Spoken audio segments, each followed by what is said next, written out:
Halo teman-teman, apa kabar semuanya? Kita masih nunggu ya. Hari ini jadwal kita ngobrol-ngobrol dengan sahabat saya, teman saya juga, Mas Teguh Wisnu, tentang bagaimana beliau mengelola bisnisnya, gitu kan? Ini bisnisnya cukup banyak, setahu saya. Oke, saya masih menunggu karena oke. Nah ini ada request. Alhamdulillah. Assalamualaikum. Waalaikumsalam. Apa kabar, Mas Wisnu? Baik, Mas. Iya. Alhamdulillah. Di mana nih? Lagi di rumah nih, Mas. Oke. Alhamdulillah. Tunggu buka ya. Kenapa? Iya, nunggu buka Tunggu nih. buka, ngabuburit. Ngabuburit. Aduh, nih ngabuburitnya agak deg-degan nih, soalnya ditanya sama guru kita sendiri nih. Enggak lah. Kita sama-sama belajar, Masya Allah. Oke. Saya tadi waktu nah ini ada yang gabung nih, teman saya nih, namanya Robi nih. Dia Ya. bilang kan, ih ngeri kali nih sama Mas Yusak katanya. Iya Wak, orang Aceh kan, Mas Yusak. Iya Wak, harusnya kan aku yang tanya-tanya sama Mas Yusak, bukan aku yang ditanya. Enggak lah, gantian. Iya kan? Ya Allah. Oke, kita Iya, buka Mas ya. Yusak. Assalamualaikum warahmatullahi wabarakatuh.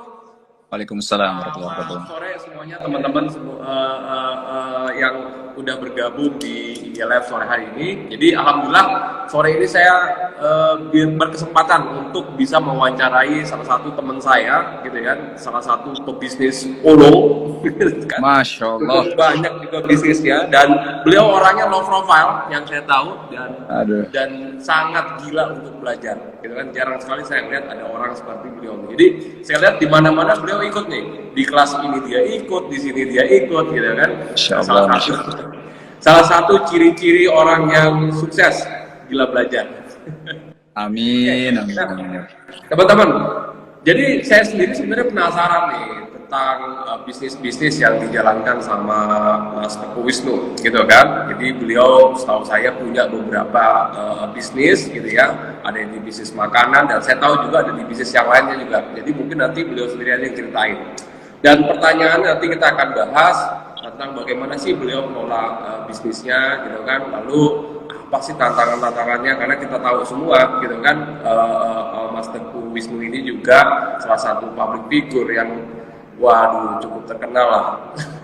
Yeah. Gitu ya, dan beliau juga punya waktu untuk berbisnis dan saya tahu juga beliau juga sekarang juga banyak juga berdakwah. Nah, jadi ini masalahnya gimana waktunya. Jadi kita akan banyak diskusi nanti, dan nanti yang lebih spesifik saya juga pengen tahu cara beliau mengelola keuangan. Nah ini karena kita live di ilmu keuangan, gitu ya, kita live di ilmu keuangan. Lalu bagaimana sih beliau mengelola keuangan, baik keuangan bisnis, keuangan pribadi, atau juga nanti keuangan untuk investasi di bisnis selanjutnya dan segala macam. Itu mungkin nanti yang kita akan bahas, gitu ya. Nah, buat teman-teman yang punya pertanyaan, silakan dipersiapkan nanti di sesi-sesi akhir. Kita akan buka sesi Q&A dan teman-teman bisa dapat jawaban langsung dari Mas Wisnu. Gitu ya. Oke. Siap, Mas. Sebelumnya saya ucapkan selamat berpuasa dan insya Allah nggak lama lagi kita akan berbuka puasa di hari ke-7. Untuk mengisi waktu kita akan belajar. Gitu Mas Yusuf. Siap, Mas. Oke, sehat-sehat ya. Kondisi gimana? Keluarga? Alhamdulillah baik semuanya. Semuanya baik, Mas. Mas Yusak Alright. gimana? Sehat. Alhamdulillah. Mas Yusak suaranya agak menggema nih, Mas. Rumah ya? Oh, karena di ruangan kali ya? Saya di ruangan. Jadi kebetulan saya lagi mampir di salah satu. Saya juga ada bisnis. Lagi kontrol, ada bisnis kuliner yang lagi saya ini lebih invest aja. Masya Allah. Sekarang gimana Mas? Better, Mas. Saya pakai ini aja, pakai earphone. Oke, Mas Wisnu, mau tanya nih. Sekarang bisnisnya apa aja sih? Oke, bismillah, alhamdulillah, wassalatu wassalamu rasulillah wa ala alihi washabihi ajmain. Mas Yusak, terima kasih ini atas undangannya. Teman-teman semua yang lagi nyimak, ini satu kehormatan untuk saya karena bagaimanapun juga Mas Yuzak ini adalah guru saya ya. Pak Budisman guru saya, Pak Bas guru saya terus mencoba untuk belajar dengan beliau-beliau ini gitu ya, sejauh ini gitu. Ya alhamdulillah. Nah, kenapa salah satu hal yang memang saya coba untuk bukan hanya follow tapi sampai ikut kelasnya Mas Yuzak gitu ya waktu kemarin ya Mas ya. Betul, Itu karena betul. saya akui ilmu tentang keuangan bisnis saya itu sangat minim sekali. Jadi perlu belajar banget gitu. Oke, nanti kita akan bahas lah soal itu ya. Ya, ya, ya. Nah, Kupas-kupas cuman, dikit. cuman untuk pertama mungkin ya pertanyaan dari Mas Yuzak, ada bisnis apa aja? Mungkin untuk nggak tahu, mungkin ada beberapa yang tahu ya Mas Yuzak, ada beberapa bisnis yang memang saya jalani. Di antaranya memang ada bisnis, sebenarnya kalau kita kategorikan mungkin bisnis oleh-oleh nih ya, yang ada di Malang. Namanya Malang Strudel. Alhamdulillah udah 5 tahun lebih Mas berjalan bisnis Malang Strudelnya. Lumayan cukup kena dampak ketika pandemi ya. Dan kalau untuk bisnis Malang Strudel ini saya bersama 2 partner saya. Mungkin temannya Mas Yuzak juga, Mas Doni ya, Mas Doni Chris, ini Presiden TDA. Ya, TDA. Terus ada Mas Denny, saya manggilnya Bang Doni dan Bang Denny. Bang Denny. Ini 2 sahabat, saudara dan guru saya juga ya di bisnis ya. Alhamdulillah saya banyak belajar sama 2 orang ini ya. Bang Doni ada di Malang, Bang Denny ada di Batam, benar. Nah, sejauh ini saya memang belajarnya itu cukup sporadis, Mas. Jadi ketika memilih partner, saya memang memilih partner yang punya pengalaman.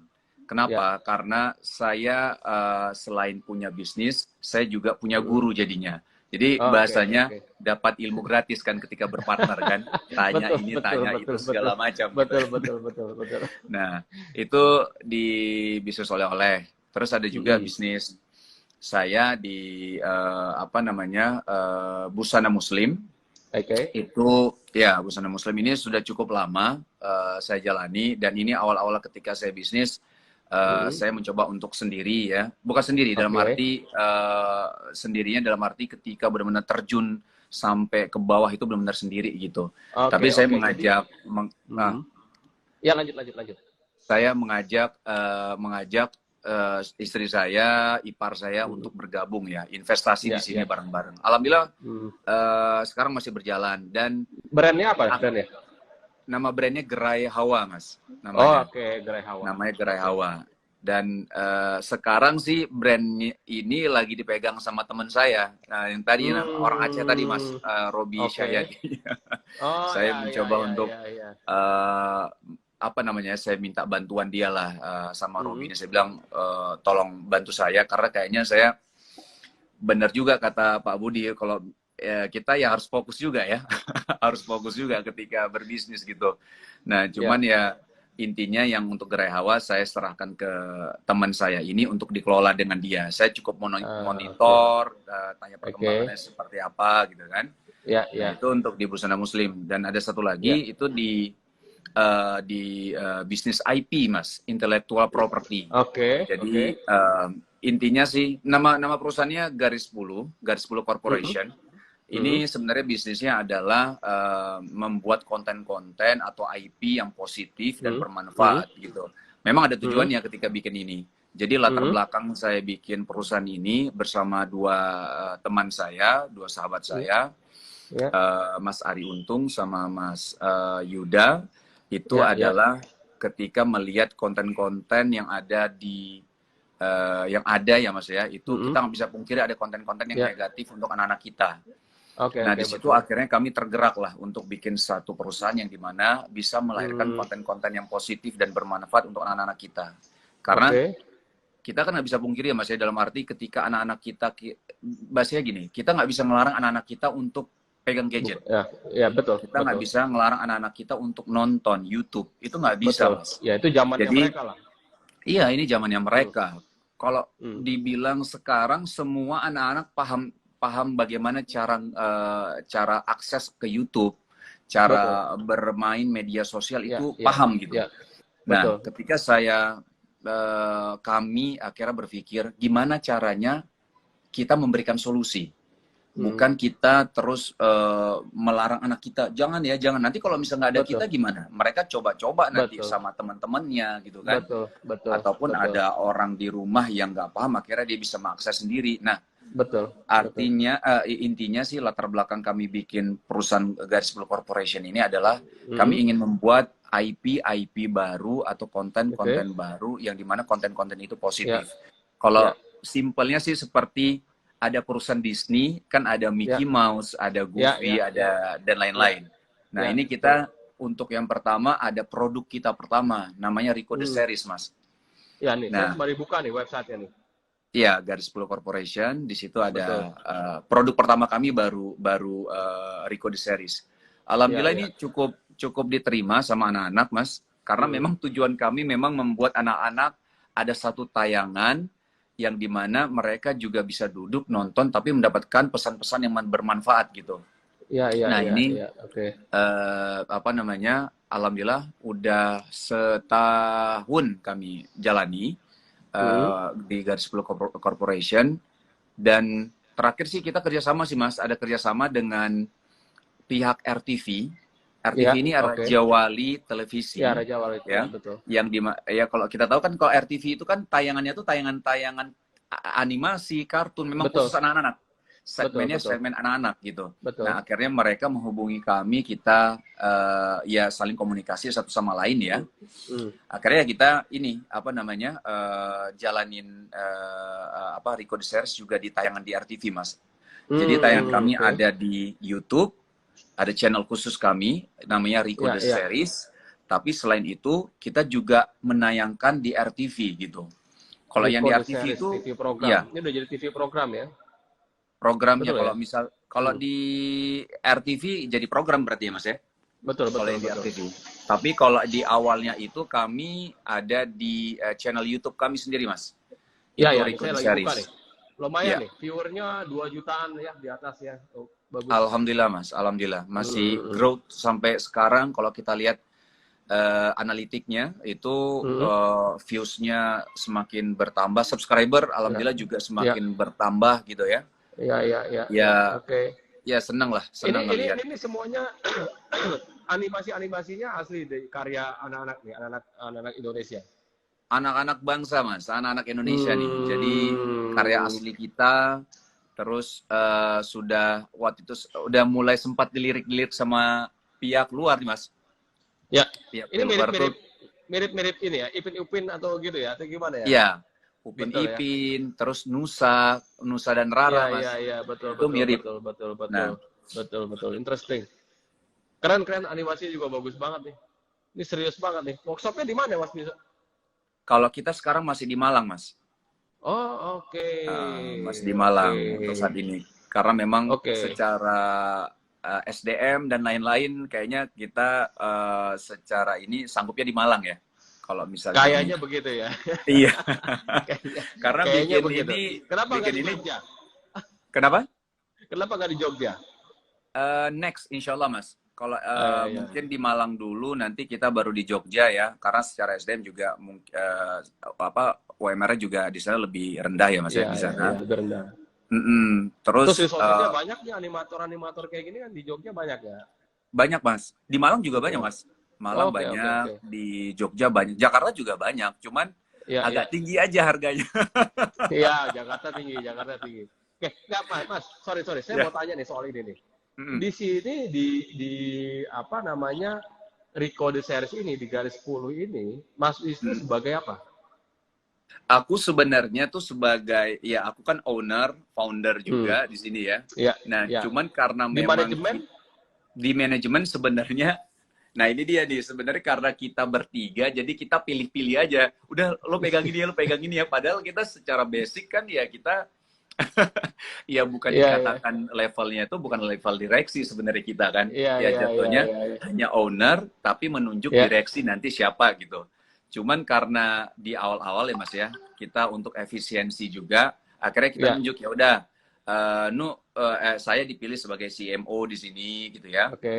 juga merangkap sebagai CFO juga, Mas. Oh, makanya belajar keuangan kemarin. Aduh, makanya nih saya benar-benar pusing, saya ternyata nggak sesederhana dan sesimpel itu gitu loh. Iya, iya, iya, Nah, iya, jadi iya. akhirnya saya bilang, tapi cuman saya tahu kapasitas saya kan, kalau di level itu saya belum di situ lah. Saya bilang sama teman-teman juga, bro kita kayak tunjuk orang yang profesional deh. Saya bilang gitu kan. Cuman ya, Oke, oke. Mas Wisnu, saya mau tanya ya. nih, ini menarik nih. Ini kan animasi kayak gini kan kita harus tahu nih ide kreatifnya bagaimana, lalu nanti message-nya apa, lalu nanti kita bikin storyboard-nya, storyline-nya segala macam. Ini hal-hal yang kayak gini siapa yang ngerjain? Kalau di awal bareng-bareng semua, Mas. Jadi Oh, memang gitu ya. ya yang kita pelajari dan kita amati, kita analisa juga bahwa kekuatan satu tayangan itu sebenarnya paling pengaruh itu adalah di story-nya, Mas. Nah, jadi mau gambar kita sebagus apapun, mau Betul. kita keren banget promonya, tapi kalau story-nya tidak menarik buat ditonton, itu jadi kayak gitu aja, gitu. Nah, jadi kami coba untuk menggabungkan semuanya. Pertama, story-nya harus kuat banget dan harus menarik banget buat ya bahasanya buat target kita ya. Itu harus betul. menarik banget gitu. Nah, terus kedua, kami padukan balik lagi adalah kami harus memberikan animasi yang terbaik. Jadi kalau Mas Yuzak lihat sendiri, kami berani adu lah.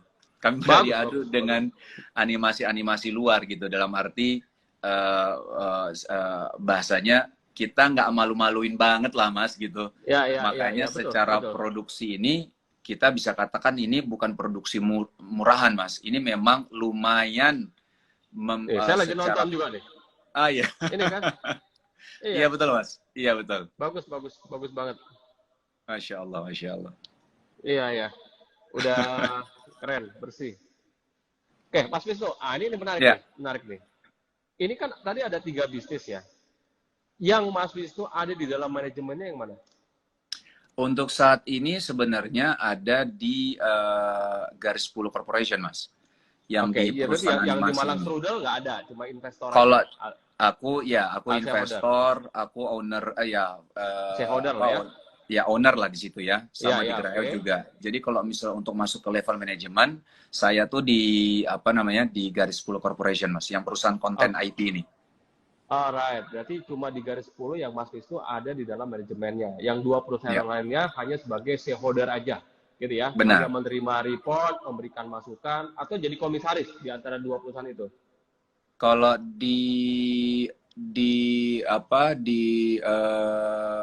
astagfirullahaladzim, di Malang Strudel, aku komisaris bukan ya, aku lupa juga ya.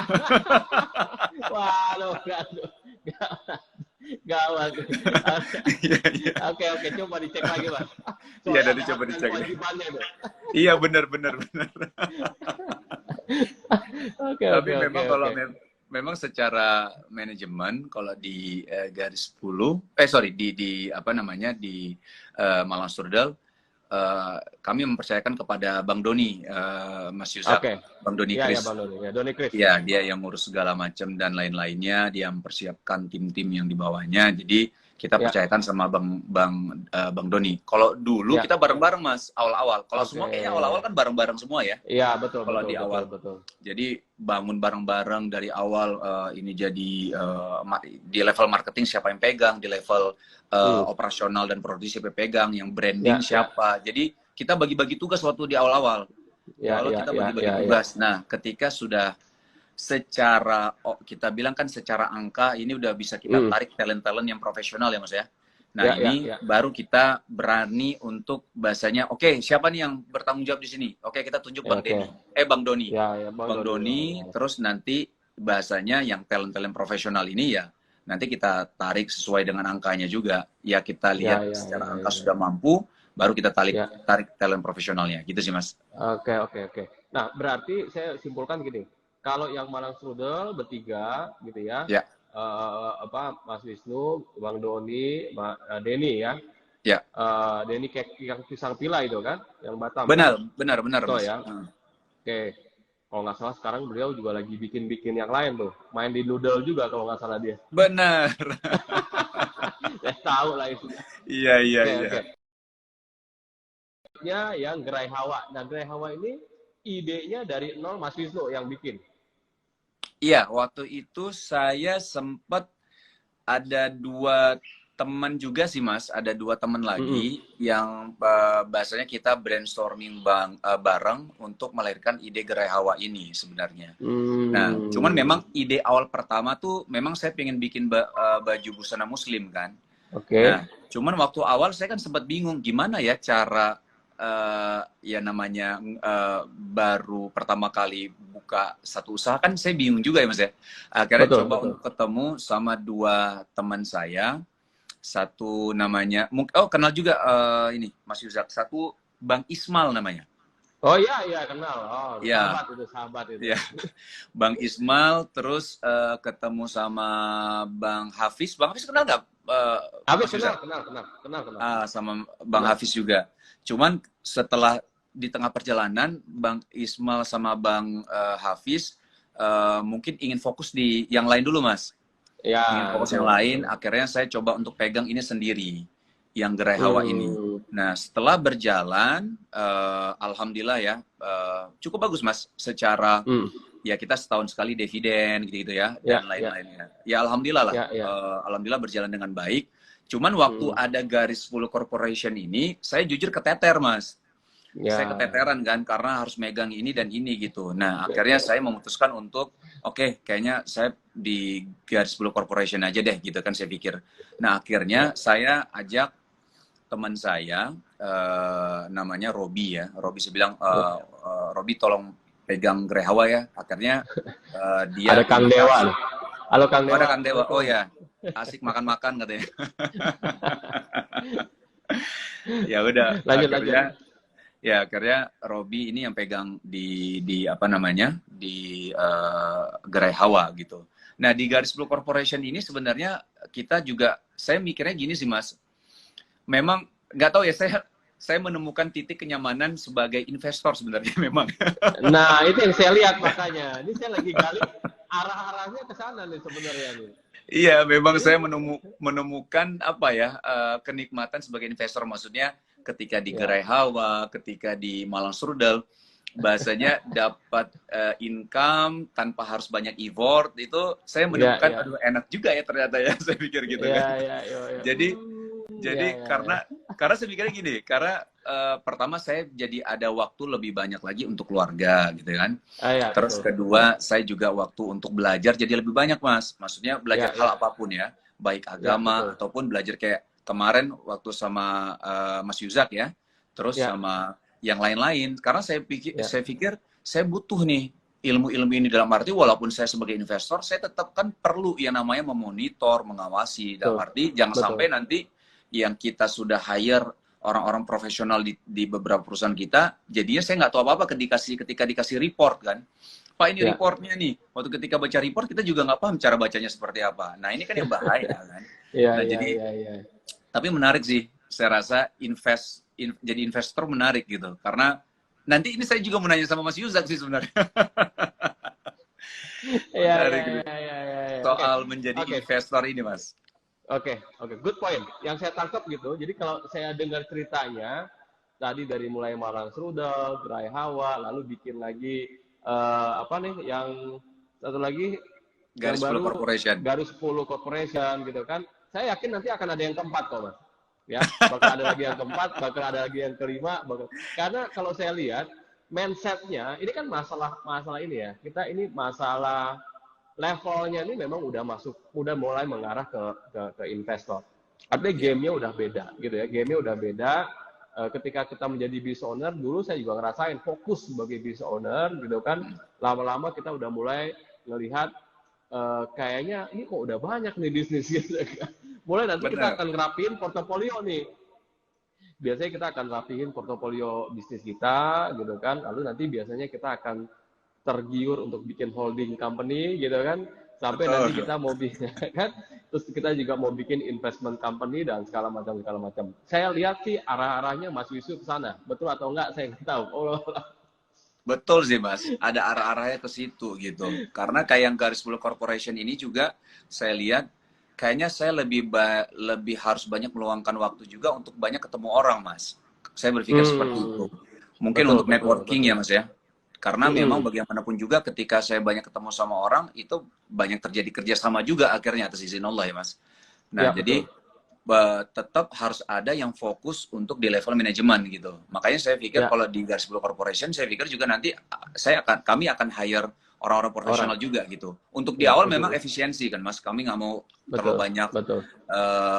beban-beban kan pasti banyak kalau kita hiring profesional kan gitu kan. Mm. Tapi levelnya nanti akan menuju ke situ gitu. Level Ya, menuju di mana kita ada talent-talent profesional yang di level ya direksi, ya di manajemen lah ya Mas ya. ya, Nah ya, ini akan ada, tapi memang butuh waktu sih Mas. Butuh waktu ke ya, situ. ya, betul. Oke. Nah, Mas Wisnu, saya mau tanya dulu nih sedikit tentang Garis 10 Corporation. Ini pendanaannya gimana ya? Pendanaannya masih pribadi atau udah ada investor atau itu pertanyaan pertama. Yang kedua Ya, adalah ini kan perlu pendanaan yang besar lagi untuk mengembangkan bisnis seperti ini. Benar nggak? Setahu saya ya. ya, Artinya untuk mengembangkan si Rico the Series ini menjadi satu industri film animasi gitu ya. Ini kan butuh biaya yang besar gitu kan. Lalu gimana planningnya? Jadi yang pertama adalah pendanaannya apakah masih dari internal ataukah sudah ada eksternal investor yang masuk? Terus ke depannya mau kayak gimana? oke. Kalau di awal sih Mas, kita internal semua ya Mas ya. Jadi Oke, masing-masing kita ngeluarin modal masing-masing sesuai dengan oke, saham yang kami miliki ya masing-masing gitu. oke. Nah setelah berjalannya waktu kan ada ada income yang kami dapatkan, tapi Ya, memang sejauh ini income yang kami dapatkan memang kami nggak bisa pungkiri karena produksinya cukup mahal. Jadi mahal itu pasti. kami putar terus kan. Bahasanya gini, ketika Mm-mm. kami dapat sponsor, kami dapat klien yang mau Mm, apa namanya build in atau mau mm, mm. ya intinya masukin brandnya mereka di tayangan Ya, kami, itu ya, memang kita bilang ada angkanya yang lumayan juga gitu. Tapi ya, angka ya, itu kami juga jadi kepotong untuk beban-beban kami gitu. Baik di ya, ya. produksi, operasional, Tuh, itu cukup besar gitu. Nah, tuh, ini yang Kang Dewa, kalau jadi perlu investor bilang katanya. Kang Dewa udah tahu. Jadi gini aja, Mas Wisnu. Kalau ya, perlu investor, ke saya dulu. Nanti saya perbaiki laporan keuangannya, biar ya. perusahaannya jadi mahal. Habis itu baru ke Kang Dewa gitu. Setuju nggak? Nah, itu baru cakep tuh. Kita rapiin dulu, gitu kan, laporan Ya, keuangannya, valuasinya kita iya perbaiki benar. dulu. Nah, baru ke Kang Dewa tuh. Jadi Kang Nah, Dewa itu udah benar siap tuh. kayaknya. Kayaknya Kang Oke, Dewa oke. langsung siap-siap aja ya Kang Dewa ya. Ya, siapin proposalnya nanti. Pitching deck. Masya Oke, Allah. oke. Jadi sekarang pendanaan semuanya masih dari owner, gitu ya. Ya, Dan masih dari owner, masih dari founder. Dan ya, sekarang ini pemasukannya kan pasti dari tadi ya, ada built-in advertising, ya, dapat ya ya. dari, Nah, iya itu Mas. Ya, semua income semua itu diputar lagi untuk pengembangan, gitu kan. benar Nah, Mas. lalu ke depannya gimana nih? Oke, kalau dari apa namanya? Kalau misalnya sebenarnya kita kalau dari revenue stream kita Mas, tadi kan ada Ya, dari sponsor ya. ya, Ketika mereka sponsor. mau build in, mau ada Ya, special episode gitu ya, itu ya, bisa ya. di kami gitu. Tapi Oke. selain itu memang kita ada revenue stream yang lain sih di Hmm. merchandise Mas. Jadi Oke. memang kalau di apa namanya? Di IP seperti ini, seperti konten Rico ini, itu memang salah Hmm. satu yang menjadi revenue stream yang cukup lumayan kita bisa putar kembali adalah di merchandise gitu. Hmm. Jadi makanya kami sekarang sudah ada apa namanya, yang pertama kaos dulu sih Mas. Ya di Oke. kaos ya. Nah tapi alhamdulillah ketika melihat potensinya Rico, orang lain ya, pihak lain, Hmm. pihak di luar itu melihat potensi Rico semakin besar gitu ya. Jadi ada beberapa yang akhirnya mengajak kerjasama kami, di antaranya Hmm. seperti apa? Seperti Mas tahu Kino nggak sih? Tahu lah ya Nah, pasti ya. iya, iya, tahu, tahu, Ya tahu, Kino tahu. ya. Ya, Nah tahu Kino Kino. akhirnya mencoba untuk komunikasi sama kami. Akhirnya kita kerjasama Mas, bikin Hmm. bikin produk. Ya. Ya Insya Allah nanti sih baru ada di akhir tahun ini sih. Kita bikin Hmm. shampoo, sabun, odol Ya, ya. betul. Itu dari Kino. Terus kita juga ada kerjasama dengan salah satu perusahaan besar Quran di Bandung, Mas, namanya Syamil Quran, Mas. Nah, itu Syamil Quran. Nah, kita juga akan ada kerjasama sama perusahaan Syamil gitu. Baik, nanti kita bikin Quran khusus untuk Riko gitu ya. Terus nanti ada merchandise lainnya. Jadi memang yang kami dapatkan secara revenue itu baik dari sponsor ataupun dari merchandise gitu. Nah, untuk kedepannya memang kita nggak hanya berhenti di sini sih, Mas. Bukan hanya kita bikin konten, bukan hanya kita bikin merchandise, tapi kita juga ingin melahirkan IP yang baru. Jadi kalau misalnya benchmark yang simpelnya, kalau misalnya kita bisa lihat ya, biar gampang teman-teman juga menerjemahkannya ya. Kita lihat aja seperti Disney sebenarnya. Nah, Disney itu kan ada Mickey Mouse, ada Goofy, ada Donald Bebek, ada yang lain-lain gitu. Nah, kita akan menuju ke situ sebenarnya. Kita sekarang ada Rico the Series, tapi nanti kita akan ada yang lain, dan ada yang lain. Nah, dan ini bukan hanya sebatas tayangan, dan ini bukan hanya sebatas merchandise. Jadi nanti akan ada contohnya kalau theme park ya, Mas ya. Kayak misalnya Disney itu kan ada theme parknya gitu kan. Iya, betul. Kita juga akan ada seperti itu gitu. Jadi perjalanannya masih panjang banget sih, Mas. Masih panjang banget. Ini kita baru melangkah beberapa step ini. Jadi masih butuh tenaga yang luar biasa, baik dari tenaga pemikiran dan terutama permodalan juga, Mas ya. Semua binatang jadi duit kalau di sini. Ya bisa aja, betul. Iya. Nah, jadi kalau menurut Kang Dewa, semua binatang bisa jadi duit di Disney, ya. Kalau di garis polo ini apa yang jadi duit?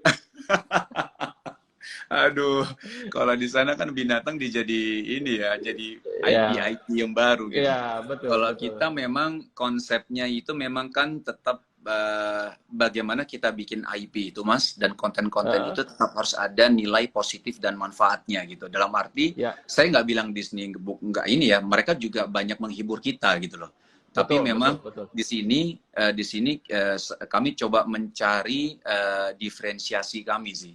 Dalam arti secara positioning kita harus tepat gitu.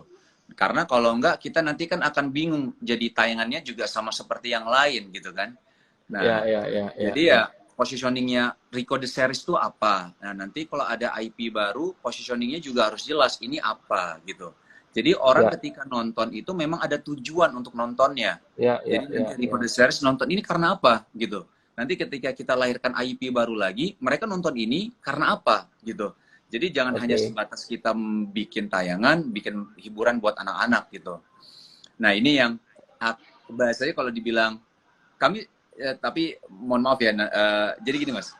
Jadi kalau kami lahirkan aja dulu karya-karya yang manfaat. Ketika ada bahasanya ada cuan di situ, kalau kita bilang ya, kalau ada cuan di situ, itu bonus buat kami gitu.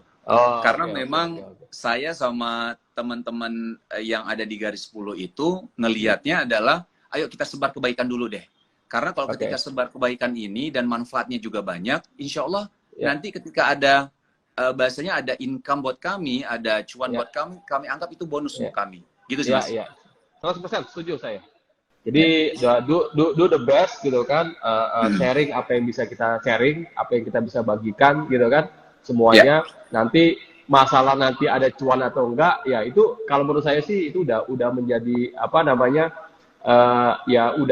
pengalaman saya sih kalau makin banyak kita berbagi, entah kenapa makin banyak kita juga dapat gitu kan. Entah kenapa gitu kan. Oke, tapi saya setuju dengan prinsip itu. Nah, tapi ketika si Rico the Series garis 10 ini harus dikelola secara profesional. Artinya, tetap kan kita harus memikirkan nih soal di planningnya seperti apa, bisnis plannya seperti apa, revenue streamnya dari mana, lalu bagaimana target profit kita, terus bagaimana nanti kita pengen mengembangkan. Karena kan salah satu hal yang kita perlu lakukan adalah mempercepat agar manfaat ini bisa diterima oleh sebanyak-banyaknya orang. Betul, Mas Wisnu ya? Betul banget. Kan kita harus ekspansi nih ceritanya nih. Kita untuk ekspansi. Kalau kita mengandalkan yang namanya laba, ya laba, lalu laba ini kita tahan, lalu kita putar lagi, ini kan akan takes time, Ya. gitu ya. Next time, artinya kita perlu percepatan. Nah, salah satu tujuannya kita pendanaan kan itu. Saya selalu bilang bahwa funding is just a tool to grow, gitu kan. Ya. Jadi ketika kita mau bertumbuh, ya boleh lakukan funding gitu. Kenapa? Karena agar solusi yang kita punya atau konten yang dimiliki itu kan bisa dimanfaatkan lebih banyak lagi yang bisa menerima itu. Nah, lalu apa nih planningnya? Kalau dari sisi manajemen di garis 10 ini, apakah sudah seperti itu atau belum? Udah ada laporan keuangannya, udah ada target revenue-nya, dan segala macam. Kalau laporan keuangan udah pasti ada, Mas. Kalau misal target juga ada, tapi qadarullah memang untuk target di tahun ini kami nggak tercapai ya, Mas ya, untuk tahun ini. Karena kan hitungannya dari tahun kemarin kita udah ada, kita kan udah 1 tahun. Memang tidak tercapai secara target, tapi memang secara value, kalau menurut kami memang kita bilang sesuai dengan keinginan kami lah. Kalau misal ini ya, maksudnya dari brandingnya, terus orang tahu awareness tentang kita ini tuh semakin besar gitu. Nah, memang kalau kami lihat di tahun 2021 ini, kalau untuk pendanaan kami memang kita bilang nggak mau ambil investor dari luar, itu nggak mau dulu Mas ya. Kita coba dulu yang ada, karena kami ngerasa 1 tahun ini masih bayi banget sih kalau menurut kami ya Mas ya. Betul, kami masih betul. bayi banget, yang dimana kami memang masih butuh banyak belajar, kami masih butuh banyak in charge di sini juga. Nanti mungkin tunggu di mana kami bisa mungkin lepas ke orang yang lebih profesional untuk ini gitu loh. Nah, alright. tapi yang menjadi catatan, memang udah ada jangka panjangnya sebenarnya, memang sudah kita bikin. Contoh simpelnya gini sih, jangka pendek untuk target tahun 2020 kemarin, kita kan udah bikin planningnya tuh Mas, strateginya dan lain-lain gitu kan. Qadarullah kan pandemi. Kita itu launching, sebenarnya kita dari tahun 2019, di akhir 2019 sudah cukup intens ketemu dan mengatur strategi ke depannya seperti apa gitu ya. Untuk launchingnya itu di bulan Februari 2020 launchingnya. Pandemi kan Maret Mas ya, maksudnya yang benar-benar diumumkan betul. Sehingga kita benar-benar nggak bisa bergerak sama sekali gitu ya. Itu di bulan Maret. Kami launching Februari, pandemi Maret. Yang tadinya klien, sponsor dan lain-lain udah ngantri Mas, untuk ngantri, ada untuk build-in, untuk bikin special episode dan lain-lain, itu akhirnya menghilang begitu saja jadinya. Nah itu jadi pelajaran juga buat kami. Kami juga udah ada event besar di tahun 2020 itu, kita mau bikin 3 event besar. Qadarullah karena pandemi ini juga akhirnya kami nggak jadi jalan juga gitu. Di tahun 2020. Nah, akhirnya di tahun 2021 ini memang ada rencana kami mencoba untuk sedikit sedikit tenang sedikit, karena memang melihat kita harus benar-benar atur ya. Tarik nafas dulu antara pemasukan dan pengeluaran, benar-benar harus kita atur banget, karena kami melihat beberapa faktor. Dan menurut kami, nggak tahu ya Mas, ini menurut analisa kami ya, di tahun 2021 ini sepertinya lebih nggak tahu, kalau kami ini lihatnya lebih baik untuk banyak ada sinergi dengan yang lain gitu. Kita harus banyak berkolaborasi, kita harus banyak kerjasama. Terbukti akhirnya kami kerjasama sama Syamil, kami kerjasama sama Kino, kami akhirnya alhamdulillah kita kerjasama sama satu platform dari Kanada Mas, namanya Muslim Kids TV. Launching di bulan Maret, iya benar, di bulan Maret kami launching bareng. Itu ada Dubes, ada Pak Sandiaga Uno juga waktu di launching ya. Jadi bahasanya tahun 2021 adalah tahun kolaborasi buat kami. Jadi kami membuka tangan sebesar-besarnya, selebar-lebarnya untuk kerjasama dengan siapapun. Ayo kita bareng-bareng nih. Kita bikin IP yang bermanfaat, positif. Kita bikin konten-konten bermanfaat dan positif. gitu Mas. Ya, keren. Saya setuju. Tahun 2021 ini nggak bisa ditanggung sendirian untuk semua bisnis, ya. Untuk semua bisnis saya lihat tahun 2021 ini adalah tahunnya kolaborasi, gotong royong. Kenapa? Karena tahun 2020 kemarin kita cukup kena dampak. Jadi tahun sekarang 2021 salah satu cara cerdas kita untuk bisa bangkit, recover, gitu kan bisnis kita dan kencang lagi, bisa ngebut lagi, yaitu dengan kolaborasi. Setuju sih. Oke. Nah, artinya tadi saya lihat gini, secara targetnya mungkin secara revenue atau secara profit itu tidak tercapai, tapi secara brand awareness itu sudah tercapai, secara value sudah tercapai. Artinya kalau kita di bisnis ini kan, kalau kita di SFM ya, kita belajar bahwa secara bisnis sebenarnya nggak cuma revenue aja yang kita cari, tapi bagaimana profitnya. Lalu nggak cuma profit yang kita cari, bagaimana cash flow-nya. Gitu kan, nggak cuma cash flow yang kita cari, bagaimana dari sisi valuasi dari bisnis itu, gitu kan. Nah, jadi kalau saya lihat di sini, saya nggak tahu soal revenue, profit dan cash flow-nya, tapi saya lihat memang dari sisi valuasi jauh lebih tinggi. Artinya kalau kita lihat perusahaan memang bukan untung, karena untung itu ada dua tempat di bisnis. Ini sedikit sharing ya buat teman-teman juga ya. Di bisnis itu keuntungan ada dua tempat. Yang pertama adalah keuntungan di laporan laba dan rugi, yaitu adalah keuntungan operasional. Jadi pemasukan atau omset dikurangi sama biaya-biaya, sisanya itulah yang disebut dengan laba atau rugi. Nah, lalu ada lagi keuntungan dari sisi neraca. Jadi kalau teman-teman tahu nih, laporan keuangan kan ada laba rugi, ada neraca, dan ada arus kas. Sebenarnya laba rugi yang operasional betul ada di laba rugi, ada di laporan laba rugi, tapi ada juga laba dan ruginya di neraca, yaitu apa? Dari capital gain namanya, Mas. Dari capital gain yaitu adalah selisih dari nilai aset yang kita punya. Jadi kalau kita lihat garis 10 ini kan membangun IP, which is IP itu adanya di neraca di bagian intangible asset, betul nggak? Betul, jadi selama Mas. ini perusahaan membeli aset atau membangun aset dalam bentuk intangible dan semuanya itu dicatat sebagai yang namanya CAPEX atau capital expenditure untuk membangun yang namanya series Rico the series ini, gitu kan? And then si Rico the series ini kan menjadi produk, benar, gitu kan? Menjadi IP ya, menjadi produk yang nanti bisa ditawarkan. Nah, jadi kalau saya lihat mungkin dari sisi laba rugi, I don't know, gitu kan? Dari sisi laba rugi mungkin belum sesuai dengan target, tapi dari sisi laba rugi di bagian neracanya sebenarnya udah untung, gitu ya. Sebenarnya untung. Cuma memang keuntungannya ini nggak kelihatan.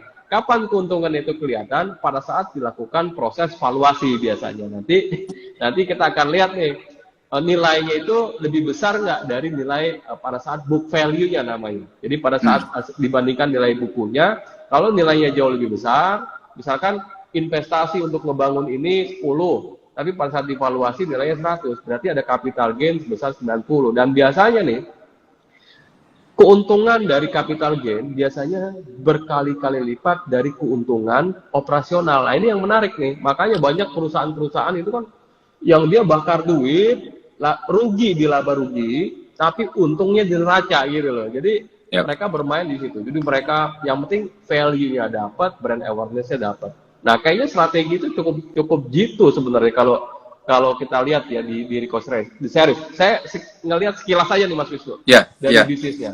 Karena saya ngeliat dari kacamata investor aja nih, kayaknya ini nilainya lebih bagus nih dibanding P&L-nya gitu. Betul banget, Mas. Betul banget. Ya. Dan visinya kalau saya lihat gambarnya, kalau ngeliat dari big picture-nya, perusahaan juga punya visi yang jauh lebih besar. Karena visinya ingin menjadi seperti Disney gitu kan, dengan konten edukasi yang berbeda gitu kan. Dan bisnis seperti ini menurut saya growing, ya masih tumbuh. Orang sekarang butuh konten, orang sekarang anak-anak kita tiap hari main YouTube, saya setuju, nggak bisa kita kontrol, gitu kan. Tinggal siapa yang akan mengisi konten-kontennya ketika mereka buka YouTube, ya siapa yang akan muncul, gitu kan. Channel yang mana yang akan muncul di situ, dan itu akhirnya menjadi penentu luar biasa. Oke, Mas Wisnu, kita akan buka sesi Q&A nih ya. Jawab nih. Banyak banget yang nanya nih kalau saya lihat. Sampai saya bingung. Nanyanya ke Rizal aja lah, jangan nanya ke saya. Jangan lah, orang Ini target tembaknya ini Mas Wisnu nih. Oke, teman-teman silakan. Nih kalau pertanyaan-pertanyaan di awal nih kayaknya udah kelelep nih. Oke. Waduh. Oke, tadi ini ada komen juga nih, Rico Series bakalan jadi imam kartun kebermanfaatan Indonesia. Amin. Amin, amin. Nah, ini Kang Dewa juga komen nih, fokus pada manfaat, uang akan mendekat. Dari tadi saya nyari kata-kata ini. Emang beliau ini jago sekali nih, saya akuin gitu kan. Dari tadi saya nyari kata-kata ini, apa kata-kata yang tepat gitu ya. Masya Allah. Master, emang beliau master sekali. Setuju? Oke. Oke, teman-teman, kalau ada yang tanya silakan gitu kan. Karena saya panjang sekali nih kalau mesti scroll nih ke atas nih. Oke. Nah, sekarang saya mau tanya lagi nih Mas Wisnu. Ya. Ada planning untuk ngebangun bisnis yang lain nggak? Nah, ini kan udah 3 nih. Nah, jadi gini Mas, ini menarik. Ini sebenarnya sekalian saya juga pengen nanya sama Mas Yuzak sebenarnya. Oke, gimana? Jadi, kalau dibilang planning sih, untuk sementara ini memang kan saya akan fokus dengan apa yang ada dulu nih Mas, ya kan? Ya. Nah, sekaligus sih memang coba untuk ngelirik sebenarnya. Lihat bisnis lain, untuk investasi di situ tepat atau tidak gitu. Nah, ini sebenarnya pengen nanya sama Mas Yuzak, Mas. Jadi apa nih yang harus menjadi pertimbangan seorang investor nih Mas ketika melirik satu bisnis? Kalau misalnya kita bilang bisnis sekarang oke lah kalau bisnis yang sudah berjalan ya, kita sudah tahu track recordnya seperti apa, terus kita udah bisa ngelihat laporan keuangannya gitu kan, jadi kita kan bisa memutuskan ketika diajak untuk bergabung misalnya. Tapi kalau bisnis startup gitu ya, bisnis startup yang baru, nah ini banyak sih memang teman-teman kita yang mencoba untuk invest di bisnis startup itu banyak gitu. Cuman kalau saya sih kenapa ya kayak masih agak takut-takut, misalnya agak ngeri-ngeri sedap juga gitu. Agak ngeri-ngeri sedap untuk di bisnis yang baru. Cuman pengen. Nah, mungkin minta masukan dan saran dari Mas Yuzak. Sebenarnya apa yang menjadi pertimbangan seorang investor ketika dia mau invest di satu bisnis yang baru gitu, Mas? Alright, pertanyaan yang ngeri nih. Oke, jadi jadi ada apa namanya di sini Kang Dewa juga sebenarnya sepertinya udah mulai main juga dia ke investment company nih kalau saya lihat. Kalau saya lihat dari postingan-postingannya. Oke, jadi gini. Kebetulan saya juga ada membantu perusahaan seperti venture capital gitu ya. Jadi seperti venture capital juga saya ada ngebantu perusahaan tersebut. Lalu pertanyaannya sama. Apa sih yang kita bisa lihat gitu kan? Kalau kita apa sih hal yang membuat perusahaan ini harus investasi ke perusahaan tersebut? Apa yang mesti kita perhatikan? Nah, pertama adalah kita mesti lihat investasi di bisnis ini kan macam-macam ya.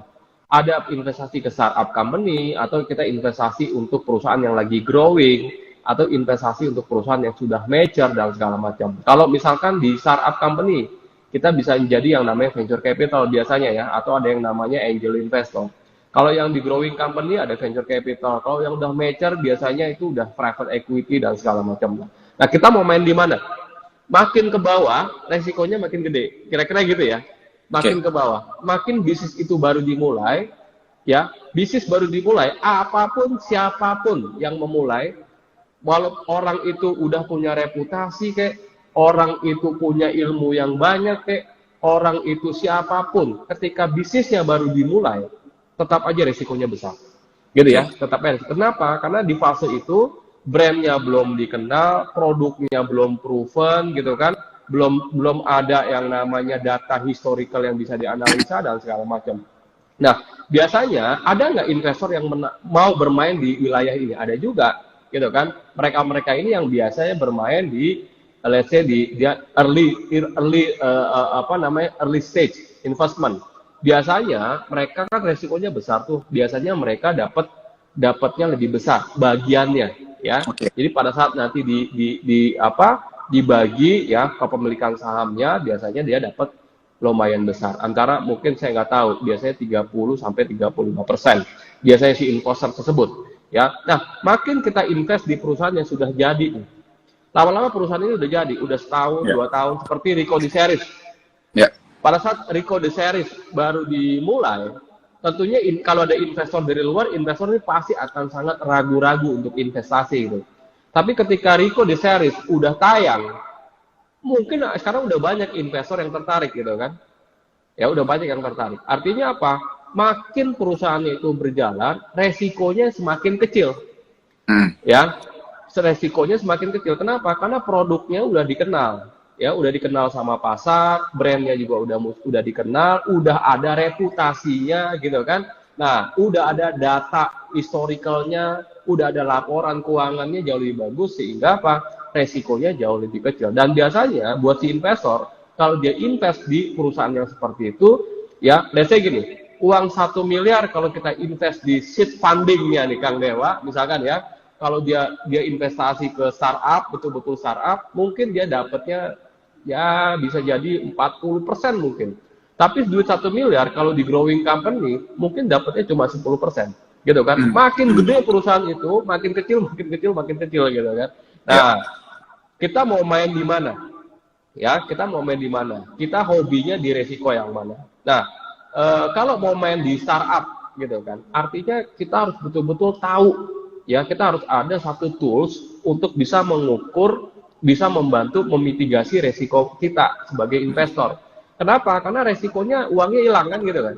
Ya. Uangnya hilang karena produknya ternyata nggak diterima sama market. Yang pertama mesti kita lihat biasanya dari orangnya sih. Kalau saya ya, kalau saya ngebobot nih, saya ngebobot antara ide tim ya atau SDM-nya gitu kan, lalu background-nya dan segala macam. Karena ini startup banget, kita belum pernah lihat bisnisnya akan seperti apa ke depan. Saya akan lihat dari komitmen dari timnya. Jadi timnya seperti apa nih? Karena menurut saya kalau startup company intinya gini, bisnis yang bagus itu sebenarnya ide bisnis yang bagus banyak, ide bisnis yang bagus ya. Tapi orang yang bagus itu nggak banyak. Ya, itu agak-agak susah. Nah, ini yang kita mesti lihat nih. Bahkan saya selalu bilang gini, kalau temuin saya orang yang bagus, saya yang kasih dia ide bisnis. Dia nggak perlu bawa ide bisnis. Asal saya ketemu orang yang bagus gitu. Jadi orang yang bagus itu yang mahal akhirnya. Nah, jadi kalau di valuasi yang sering dipakai gitu kan, ada beberapa teknik valuasi ya. Nah, salah satunya itu yang kita bisa gunakan, karena gini, kalau di startup company, valuasi ini kan nggak bisa menggunakan data histori, karena dia belum punya datanya. Nah, yang kita bisa gunakan adalah menilai beberapa komponen yang ada di dalam perusahaan tersebut. Pertama adalah SDM-nya, gitu ya. SDM-nya kita akan nilai. Yang kedua, ide bisnisnya. Kalau dia perusahaan teknologi, teknologinya. Bagaimana teknologinya? Lalu kita lihat lagi, barrier to entry-nya seperti apa? Bisnis yang dia akan jalankan, apakah juga bisa dijalankan sama banyak orang atau enggak? Apakah dia punya kekhususan, atau dia punya teknologi, atau dia punya IP, ataupun dia punya resep, ataukah dia punya formulasi yang orang lain sulit untuk niru misalkan. Nah, itu jadi pertimbangan kita. Nah, selebihnya kita akan melihat data-data makronya nih. Industrinya lagi tumbuh atau enggak? Kompetisinya bagaimana? Ya, target marketnya siapa? Lalu bagaimana marketing plan? Segala macam kita akan lihat ya untuk bisa memitigasi resiko kita. Nah, jadi intinya tergantung sih.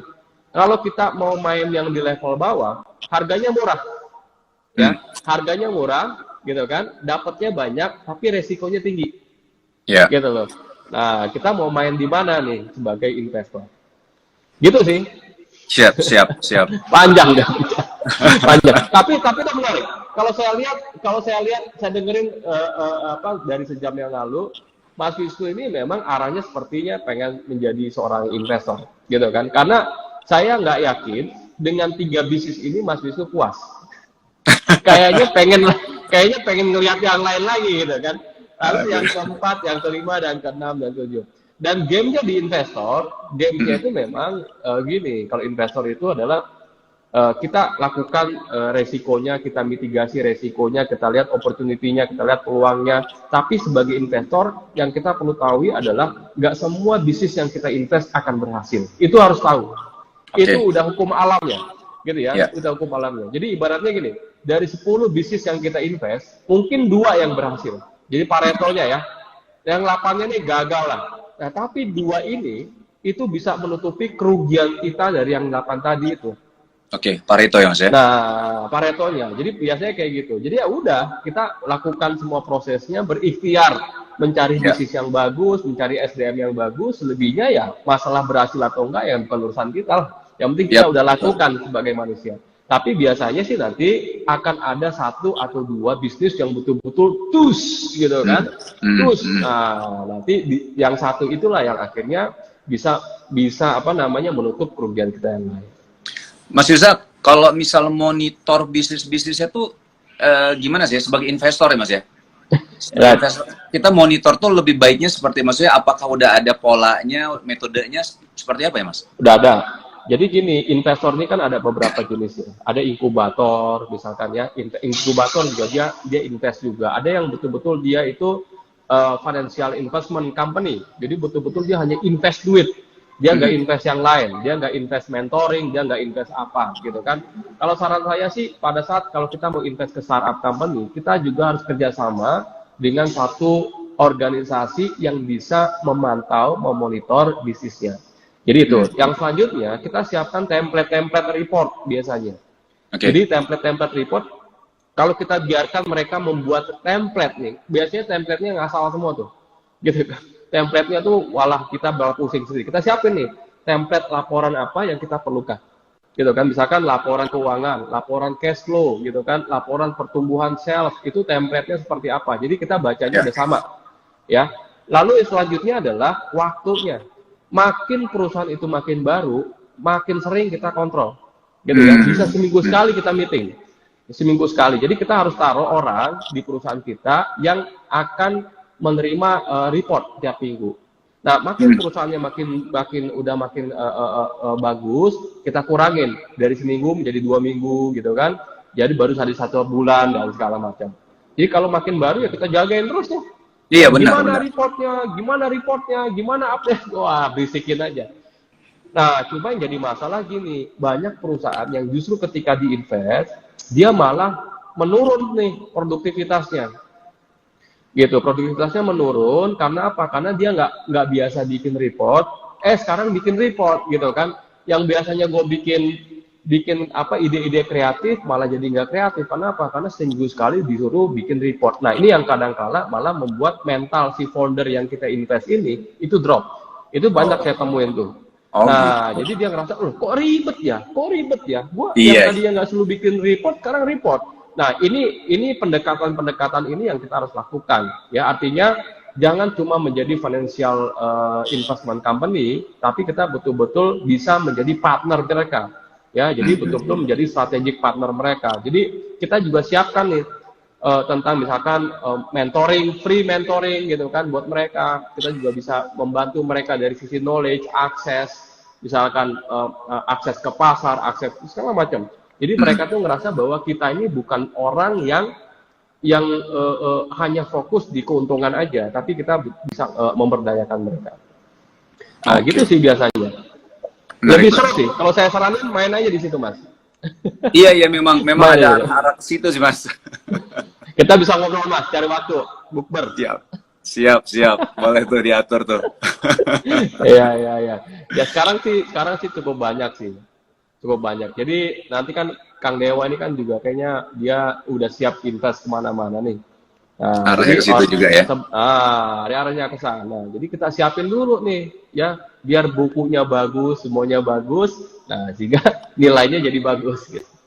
Iya. Nah, yang satunya gamenya di investor itu, kita tujuannya investnya apa? Apakah jangka panjang, apakah jangka pendek? Ini kita harus tahu nih. Ya, kalau kita mau jangka panjang, ya bisa jadi kita berpikir bahwa kita akan selamanya ada di perusahaan yang kita invest itu, gitu kan? Nah, kalau kita jangka pendek, ya mungkin kita 1-2 tahun aja invest, habis itu kita jual lagi saham kita, gitu kan? Nah, jadi tergantung gamenya kita mau yang mana. Kalau kayak venture capital misalkan, dia biasanya short term aja, 1-2 tahun, paling lama 3 tahun, dia udah bisa keluar lagi. Jadi let's say tahun ini dia masukin duit 1 miliar, 2 tahun kemudian duit 1 miliar itu kan udah jadi saham tuh, sahamnya dijual lagi dengan nilai let's say 10 miliar, artinya itu 10 kali loh keuntungannya. Jauh lebih besar. Nah, itu tergantung gamenya seperti apa. Oke. Menarik Dan banget. kita bisa ngobrol lah. Boleh Mas, boleh. Nanti minta waktunya. Siap. Kita cari waktu lah. Oke, Siap. Mas Yusuf, kita udah 1 jam nih. Udah Siap. persiapan buka. Terima kasih banyak, Mas Yusuf, waktunya. Banyak Terima kasih, Mas. juga saya belajar. Banyak info, banyak ilmu yang saya pelajari juga. Dan mudah-mudahan IG Live hari ini bisa bermanfaat juga buat teman-teman semua. Gitu ya. Dan sekali lagi, saya mewakili dari Ilmu Keuangan. Ilmu Keuangan adalah sebuah content provider yang memang fokus membantu pengusaha dari hal keuangan bisnisnya. Karena pikir saya gini Mas, banyak perusahaan yang susah berkembang, ujung-ujungnya karena apa? Karena soal finansial. Ada financial management-nya dan segala macam. Kalau bikin perusahaan sampai perusahaan itu dijual laku, itu banyak tuh. Tapi ketika dia mau tumbuh besar, ini yang game-nya udah beda. Nah, di sini saya coba mengisi gap itu dari sisi keuangan, dan teman-teman bisa juga nge-follow Ilmu Keuangan ya di IG-nya gitu kan. Biasanya kami itu akan sharing hampir tiap hari, baik bentuknya artikel, video, konten-konten gitu kan tentang seputar masalah keuangan gitu kan. Dan ini kita sosialnya saya Mas. Jadi apa yang bisa kita wariskan ke orang ya mungkin karena saya qadarullah dikasih sama Allah ini ilmu tentang keuangan, ini yang mungkin kita bisa bagikan. Jadi ada juga yang bilang kayak gini, tapi itu ada tuh ikos yang berbayar segala macam. Berbayar itu karena bikin konten juga perlu uang. Jadi semata-mata bukan karena untuk saya pribadi, tapi agar kita jauh lebih bermanfaat kan gitu kan. Jadi manfaat. Tapi nilainya lebih dari itu Mas. Yang berbayar kan saya udah pernah ikut. Jadi bahasanya nilainya tuh lebih sebenarnya. Kita pantas membayar itu lebih besar. Cuman itu udah murah banget. Itu udah murah banget. Iya. Sebenarnya kalau saya gini, berbayar itu karena apa? Karena memang materi itu nggak bisa saya kasih ke banyak orang dalam waktu yang bersamaan. Ya. Misalkan nih, Mas Yusuf udah ikut kan kelas saya kan? Udah. Kalau saya kasih kelas itu 200 orang bersamaan, pasti nggak kondusif gitu kelas. Benar. Betul nggak? Nah, Benar. karena memang saya nggak bisa banyak-banyak, paling banyak untuk 40 orang, makanya ya seleksinya gimana ya? Seleksinya udah lah banyak gitu kan. Jadi itu akhirnya jadi seleksi. Biar apa? Biar materinya, modulnya bisa lebih diterima. Sebenarnya itu sih. Tapi tujuannya memang satu lagi untuk kebermanfaatan ya ke banyak-banyaknya orang. Itu mungkin. Siap. So, thank you banget. Bro, Dayan, thank you Mas, thank you banget. Salam buat keluarga ya, salam buat keluarga. Sama-sama Mas. Mas. Waktu lah untuk ngobrol-ngobrol, banyak opportunity mungkin yang kita bisa obrolin nanti. Siap Mas, minta waktunya nanti. Terima kasih. Assalamualaikum warahmatullahi wabarakatuh. Waalaikumsalam warahmatullahi wabarakatuh.